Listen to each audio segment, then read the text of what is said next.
শুনুন, আসিফ মাহমুদ একটা বাচ্চা শিশু ছিল, সে ছাত্র নেতার থেকে এখন উপদেষ্টা হয়েছে। নাবালক উপদেষ্টাদের উপদেষ্টা পদ থেকে পদত্যাগ করিয়ে ছাড়বো ইনশাআল্লাহ। এখন অবিলম্বে ইশরাক হোসেন মেয়র হিসেবে শপথ পড়ানো হোক, আসিফ মাহমুদের পদত্যাগ করা হোক।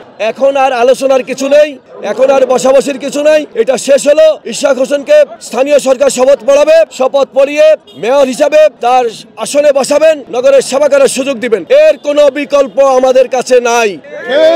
আর যদি শপথ পড়ানো না হয়, ঢাকা শহরে আমরা আন্দোলন গড়ে তুলবো, নগর ভবন অবরোধ করে রাখবো এবং এই সরকারের উপদেষ্টাদের কিভাবে পদত্যাগ করাতে হয় সেটা আমাদের জানা আছে। আমরা নাবালক উপদেষ্টাদের উপদেষ্টা পদ থেকে পদত্যাগ করিয়ে ছাড়বো ইনশাআল্লাহ। নগর ভবনে বসিয়ে রেখেছে প্রশাসক হিসাবে আমলাদেরকে, কারণ আমলারা তাদেরকে জি হুজুর করে, কিন্তু নির্বাচিত মেয়র, নির্বাচিত জনপ্রতিনিধি, ইভেন একজন নির্বাচিত মেম্বার চেয়ারম্যান, একজন কাউন্সিলরও আসিফ মাহমুদকে জি হুজুর করতে বাধ্য না। ওনারা হঠাৎ করে ক্ষমতার লোভে পেয়ে বসেছে, জি হুজুর শুনতে শুনতে অভ্যস্ত হয়ে গেছে। ওনাদের এখনো উপদেষ্টা হওয়ার মতো ম্যাচুরিটি আসে নাই। আমি বলবো এগুলো নাবালক উপদেষ্টা। এই নাবালক উপদেষ্টা আসলে জনগণের পালস বুঝে না, ঢাকাবাসীর পালস বুঝতে পারছে না। আজকে 1 মাস যাবৎ আমরা ঢাকাবাসীর অবস্থান করার পরে কি কারণে দিচ্ছে না, এটা সাংবাদিক ভাইরা আমাদের থেকে বেশি ভালো বলতে পারবে। তারপরেও সরকারের ভিতরে একটা ভয় আতঙ্ক কাজ করে। ইশরাক সাহেবের মতো একজন নেতা যদি ঢাকা সিটি মেয়র হয়, তাহলে সরকারের তো কোনো ক্ষতি নেই, জনগণ আগের তুলনায় আরো ভালো থাকবে। ইশরাক সাহেব মরহুম সাদেক হোসেন খোকার, পবিত্র ঢাকা মেয়রের সাদেক হোসেন খোকার একমাত্র উত্তরসূরি, তাকে কেন দিচ্ছে না এটা সরকার বলতে পারবে। আমাদের একটাই দাবি, গেজেট হওয়ার পর অনতি বিলম্বে এই সরকার যেন ইশরাক সাহেবের শপথ পড়িয়ে তার আসন আদিষ্ঠিত করে। শুনুন, আসিফ মাহমুদ একটা বাচ্চা শিশু ছিল, সে ছাত্র নেতার থেকে এখন উপদেষ্টা হয়েছে। তো উনি যদি দেশ সম্বন্ধে বেশি বুঝা ফেলায়, তাই তো আমাদের কিছু করার নাই। ওনারা একসময় দেখছি কালাকট পরা ওনার থেকে গিফট নিতেছে, আওয়ামী লীগের অনুষ্ঠানে গেছে, সেই একই তো, যদি তত্ত্বাবধায়ক সরকার বলি তো একই তো অবস্থা দাঁড়াচ্ছে। এটা তো ন্যায্য হিসাব, ন্যায্য জিনিসটা দিবে না। এটা তো জোর জুলুমের কিছু নেই, আন্দোলনের কিছু নেই। ওনাকে কোর্ট রায় দিছে, সরকার কোর্ট রায় মানবে না, ওনারা শপথ পরে ওনার আসন অধিষ্ঠিত করবে। আসিফ মাহমুদের পদ্ধতি চাওয়াটাই তো স্বাভাবিক, যেহেতু এই মন্ত্রণালয় উনি হেড, উনি বলে দেবে, শপথ নিয়ে নেবে, মেয়র সাহেব মেয়র করবে।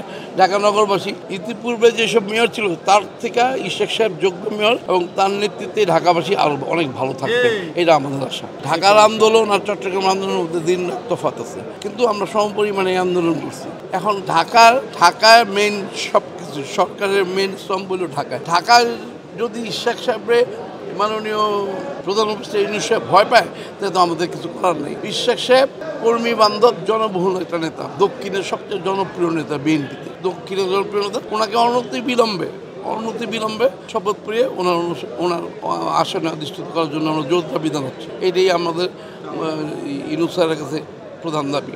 এটা উনি ওনার থেকে ভালো কেউ বলতে পারবেন, উনি একমাত্র এটার সমস্যার সমাধান করতে পারবেন। আসিফ মাহমুদের একটা এপিএস যদি 400 কোটি টাকার মালিক হয় 9 মাসে, তাহলে সে কয়শো কোটি টাকার মালিক হয়েছে। এখন অবিলম্বে ইশরাক হোসেন মেয়র হিসেবে শপথ পড়ানো হোক, আসিফ মাহমুদের পদত্যাগ করা হোক। আমাদের মূল দাবি ইশরাক হোসেনকে মেয়র হিসেবে ঘোষণা করা হোক। আসিফ মাহমুদ অবৈধভাবে আছে, সে এইখান থেকে অবিলম্বে তাকে চলে যেতে হবে। আমি বলি, মানুষ তো একজনকে ছেড়ে দেয়, যে ছেড়ে দেওয়ার পরে দেখে সে কোথায় যায়। আমরা তো জনগণের রায়ে নির্বাচিত মেয়র ইশরাক হোসেন, জনগণের দিকে তাকাইয়ে দেখলো, এখন দেখে যে সে এইখান থেকে যাচ্ছে না যাওয়ার কারণেই তো তাকে আমরা অবৈধ ঘোষণা বলতে পারি। সে অবৈধভাবে আছে। এখন অবিলম্বে ইশরাক হোসেন মেয়র হিসেবে শপথ পড়ানো হোক, আসিফ মাহমুদের পদত্যাগ করা হোক, ওইখান থেকে চলে যাক, আমাদের আন্দোলন শেষ। আমরা তো আন্দোলন চাই না। অবৈধ লোকে সবকিছুই মনে হয় অবৈধ। যারা অবৈধভাবে চলাফেরা করছে, অবৈধভাবে ক্ষমতায় আসছে, তারা কি মনে করবে বৈধ লোক তো সবসময় ভালো কাজ করবে? ওরা অবৈধ। আসিফ মাহমুদের একটা এপিএস যদি 400 কোটি টাকার মালিক হয় 9 মাসে, তাহলে সে কয়শো কোটি টাকার মালিক হয়েছে। এত বড় রাঘব এই জায়গা থেকে খাইতে তার এখন পেটটা বড় হয়ে গেছে, সে আরো কিছু খাইতে চাইতেছে। এটা তো দরকার নাই। আমরা অবিলম্বে আসিফ মাহমুদের পদত্যাগ চাই, ইশরাক মেয়র হিসেবে ঘোষণা করা হোক, এটাই আমরা চাই, আর কিছু।